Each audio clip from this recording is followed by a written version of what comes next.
नाज़रीन अस्सलाम वालेकुम।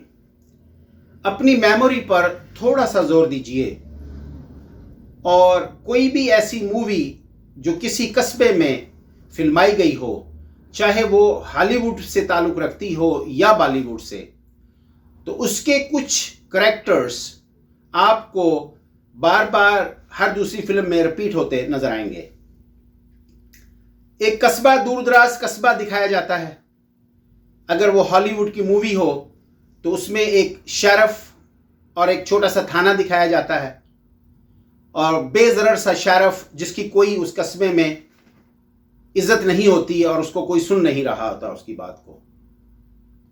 दूसरी तरफ एक चौधरी होता है, उसके चंद गुंडे होते हैं जो पूरे गांव में या कस्बे में दहशत फैला के रखते हैं, और एक वहां पे महाजन या एक इन्वेस्टर होता है जो लोगों को कर्जे देता है और फिर उनकी जायदादें जो है वो हड़प करता है। ऐसे में चौधरी के कुछ गुंडे एक गरीब आदमी पर तशद्दुद करते नजर आते हैं और एक आदमी आगे बढ़कर उन गुंडों का हाथ रोकता है, और जो ही वो हाथ रोकता है तो सारे गांव के मजबूर व लाचार जो लोग हैं उनकी हमदर्दियां उस हाथ रोकने वाले के साथ जुड़ जाती हैं और वो एज ए हीरो अपनी एंट्री मूवी में शो करता है। अब अगर इसी पिक्चर को आप जरा इंटरनेशनल लेवल पे ले जाइए, एक बेजरर सा शेरिफ या थानेदार जिसकी कोई नहीं सुनता या सिर्फ गरीब ही सुनते हैं, वो है हमारा यूएनओ। दूसरी तरफ आप एक महाजन को देखिए या इन्वेस्टर को देखिए जो लोगों को या मुल्कों को कर्जे देता है, वो हमारा वर्ल्ड बैंक है। फिर एक चौधरी को देखिए जिसने कुछ गुंडे पाल रखे होते हैं जो पूरी दुनिया में उसकी दहशत को कायम रखते हैं। अब मसला यह है कि जब उसके गुंडे किसी शख्स को तशद्दुद करते हैं और मारते हैं तो आगे बढ़कर उसका हाथ कोई नहीं रोक रहा। अगर कोई हाथ रोके, इस वक्त अगर कोई हाथ रोके, आप समझ गए होंगे कि मेरा इशारा किस तरफ है। अब अगर जिस मजबूर व लाचार शख्स को तशद्दुद का निशाना बनाया जा रहा है चौधरी के ईमा पर या उसकी मर्जी से, तो अब दुनिया में कोई भी ताकत आगे बढ़कर उस मजलूम की जान नहीं छुड़ा रही। अब आप समझ सकते हैं कि मेरा इशारा किस तरफ है। मेरा इशारा यकीनन पाकिस्तान की तरफ है। बिलाशुबा पाकिस्तान में इतनी ताकत है, बल्कि जितनी ताकत जालिम का हाथ रोकने के लिए चाहिए उससे कई गुना ज्यादा ताकत इस वक्त पाकिस्तान के पास मौजूद है। क्या मौजूद नहीं है? हौसला मौजूद नहीं है। क्या मौजूद नहीं है? लीडरशिप मौजूद नहीं है। क्या मौजूद नहीं है? कंसेंसस मौजूद नहीं है, इत्तेफाक मौजूद नहीं है। बाकी सारा कुछ मौजूद है। आज अगर पाकिस्तान का कोई हुक्मरान आगे बढ़कर मजलूम की, मेरा मतलब है कि फ़लस्तीनियों की जान बचाए और आगे बढ़कर जालिम का हाथ रोके, तो इस वक्त पूरी दुनिया की राय आमा जो है वो उसके साथ खड़ी हो जाएगी। और चौधरी के लिए ये बहुत ही ऑड सिचुएशन क्रिएट होगी जब वो आगे बढ़कर हाथ रोकेगा और दुनिया की हमदर्दियां, आम लोगों की, पब्लिक की उस हाथ रोकने वाले के साथ हो जाएंगी। तो ऐसे में उसके लिए उसको पनिश करना बहुत मुश्किल हो जाएगा। यह सिचुएशन तो रही एक तरफ।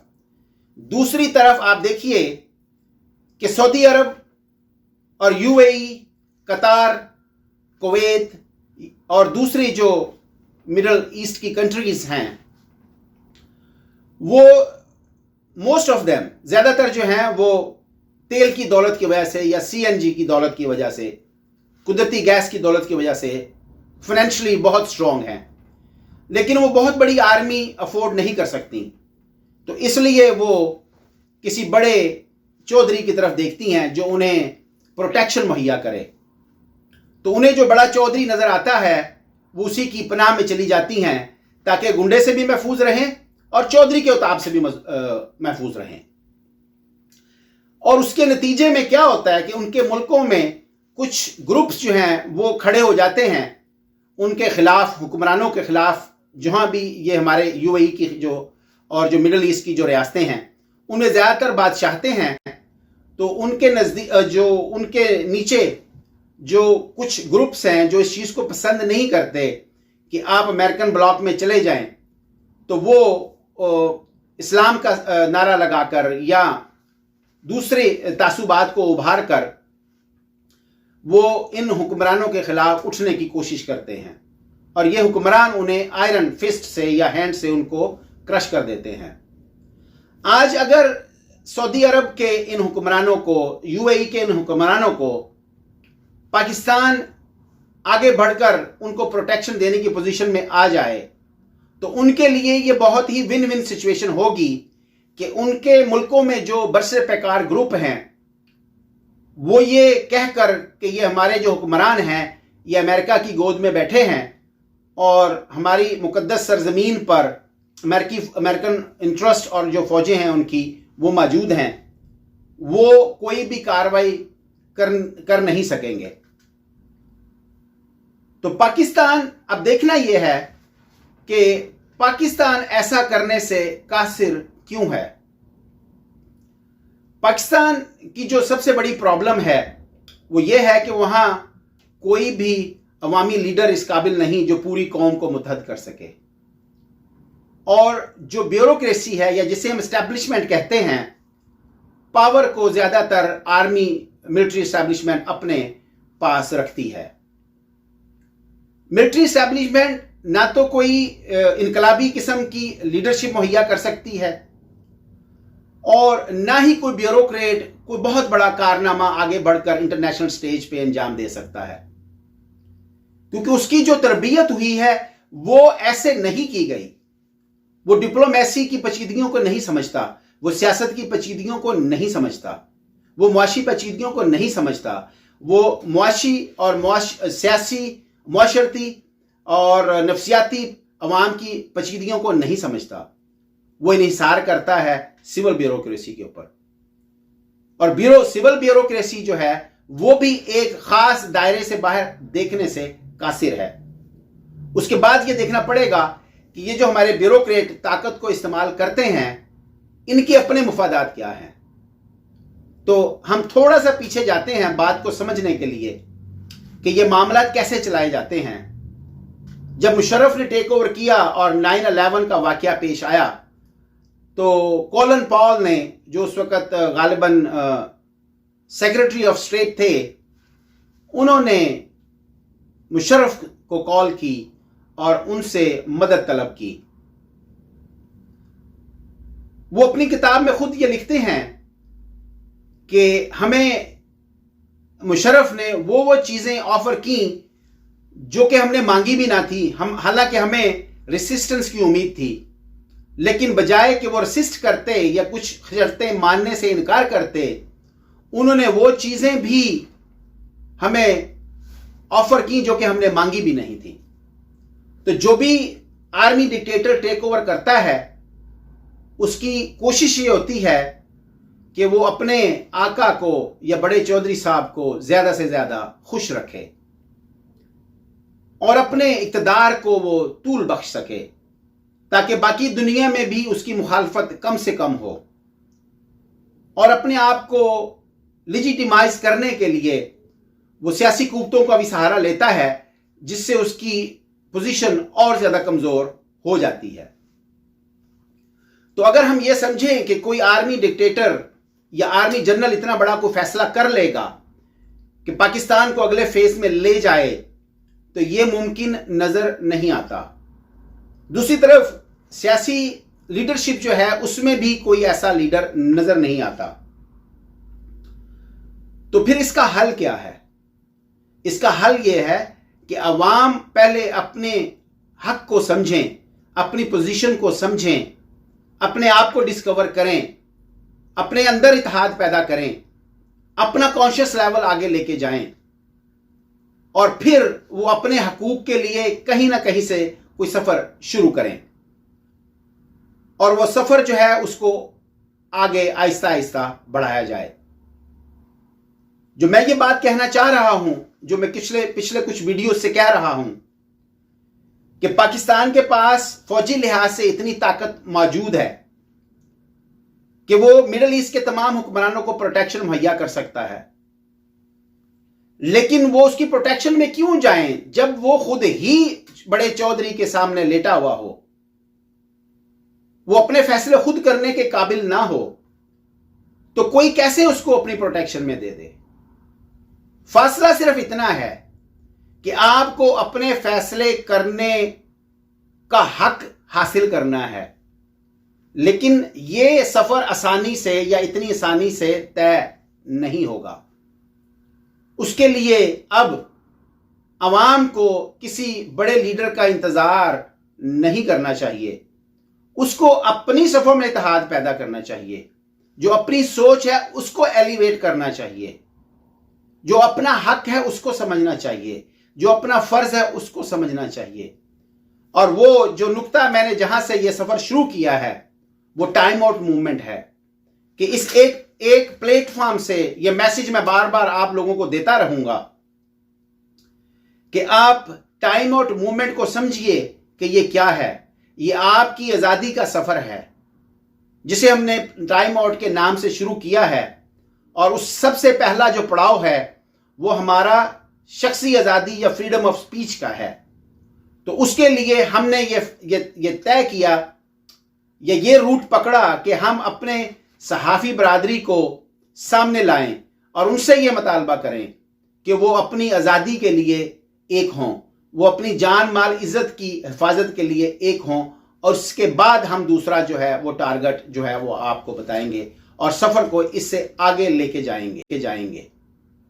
तो रेस्ट एश्योर कि पाकिस्तान के पास सब कुछ मौजूद है। आपको अपने हौसले को टुगेदर रखना है, मजबूत रखना है, हौसला नहीं हारना, हिम्मत नहीं हारनी। अगर आपने एनिमल किंगडम के अंदर कभी चीते और शेर को शिकार करते हुए देखा हो तो एक चीज हर शिकार के अंदर आपको नुमाया नजर आएगी। जिस जानवर का शिकार चीता या शेर कर रहा होता है, जब तक वो अपने पांव पर खड़ा रहे तो उसके बच जाने के चांसेस जिंदा रहते हैं।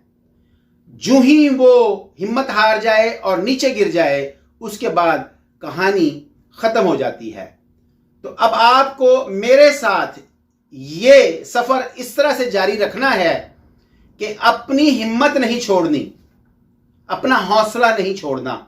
ये सारी की सारी जंग इस बात से चलेगी, इस सहारे से चलेगी, इस एनर्जी से चलेगी, इस एक नुक्ते पर चलेगी कि आप अपने हिम्मत व हौसले को बुलंद रखिए, जिंदा रखिए, गिव अप ना कीजिए कि पाकिस्तान जो है ये खत्म होने के लिए बना है या टूटने के लिए बना है। जब तक आपकी हिम्मत जिंदा रहेगी, और खासकर मुझे नौजवानों से यह बात करनी है कि आप अपनी हिम्मत जिंदा रखिए, अपने हौसलों को जिंदा रखिए। जैसे पिछले दिनों लम्स यूनिवर्सिटी के तुलबा ने प्राइम मिनिस्टर को पकड़ा और उससे बोल्ड क्वेश्चन किए, इससे मुझे अपने नौजवानों पर जो मेरा एतमाद था वो बहाल हुआ और मुझे जो मेरी उम्मीद थी वो और मजबूत हुई कि हमारे नौजवान अभी सरेंडर करने को तैयार नहीं हैं और वो इस जंग को लड़ेंगे और वो जंग को आखिर तक लेके जाएंगे।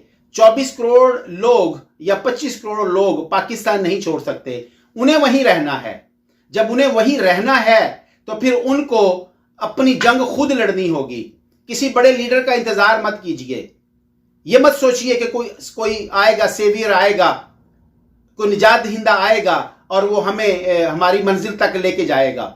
नहीं, उससे पहले आपको वो फिजा पैदा करनी होगी। अपने अंदर वो अंडरस्टैंडिंग पैदा करनी होगी, अपने अंदर वो वुसअत नजरी पैदा करनी होगी, अपने अंदर हौसला पैदा करना होगा, पेशेंस आपको चाहिए, परसिवियरेंस आपको चाहिए, रेजिलियंस चाहिए।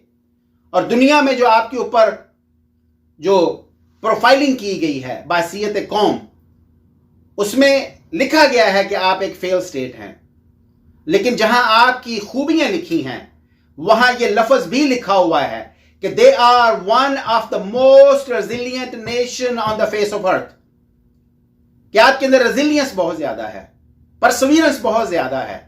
आप गिरते हैं फिर उठ पड़ते हैं, आप गिरते हैं फिर उठ पड़ते हैं। जरा अपनी क्रिकेट की टीम की तरफ देखिए, कभी वो बिल्कुल हल्की टीम से हार जाती है और कभी वो मजबूत तरीन टीम को भी हरा देती है। ये जो खूबी है आपकी, ये उम्मीद दिलाती है कि आप हौसला नहीं हारेंगे।